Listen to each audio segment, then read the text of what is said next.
नमस्कार, मेरा नाम आकाश कोहली है। Delhi crime all India news में आप सभी का स्वागत है। नजर डालते हैं आज की खबरों पर। आप देखते रहिए Delhi crime all India news.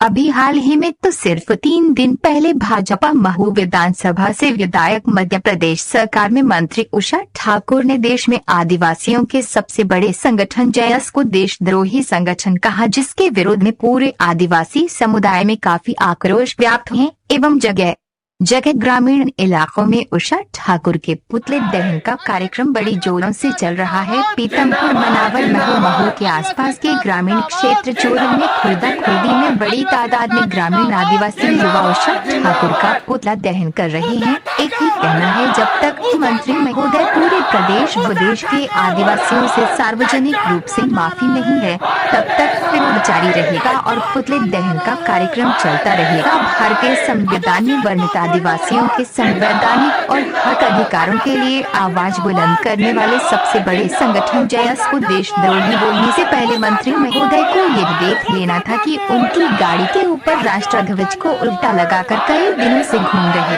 थे। वास्तव में देशद्रोही और राष्ट्र विरोधी गतिविधियां तो मंत्री उषा ठाकुर के द्वारा की जा रही थी। इस बात पर भारतीय संविधान और IPS की धारा में मंत्री महोदय के ऊपर कार्यवाही होनी चाहिए। अगर शासन प्रशासन इस ओर ध्यान नहीं देता है, युवा अपने स्वयं के दम पर जो है मामले को उठाएंगे और इस बीच अगर किसी प्रकार की कोई सामाजिक असंवैधानिक घटनाएं होती है, समाज में सांप्रदायिकता का माहौल बनता है, तो उसके जिम्मेदार कोई और नहीं बल्कि मध्य प्रदेश शासन के वरिष्ठ मंत्री महोदय ही होंगे। महू से आकाश कोहली की रिपोर्ट।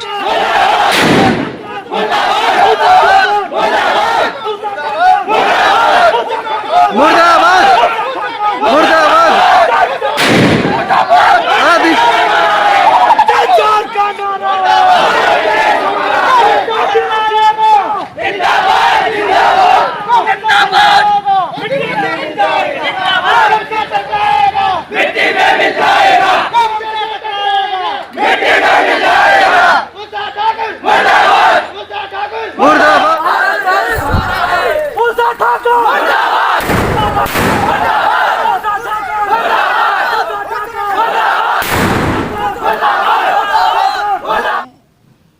उन सभी सामाजिक संगठनों का बहुत सम्मान करती हूँ जो जनजाति समाज के उन्नति, प्रगति और विकास के लिए कार्य कर रहे हैं।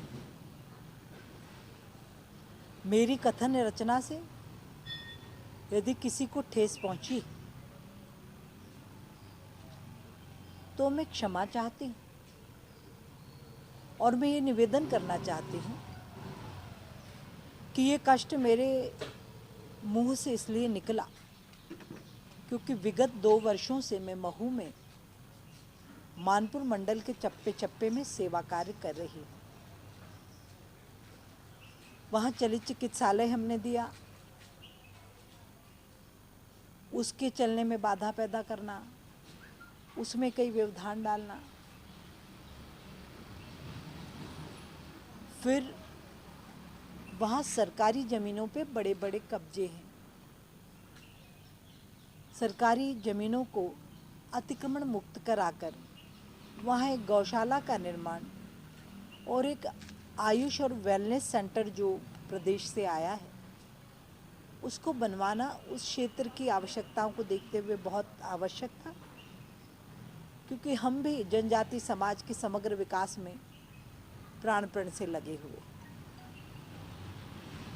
ये सब करते मैंने देखा कि कुछ लोग वहाँ ऐसे हैं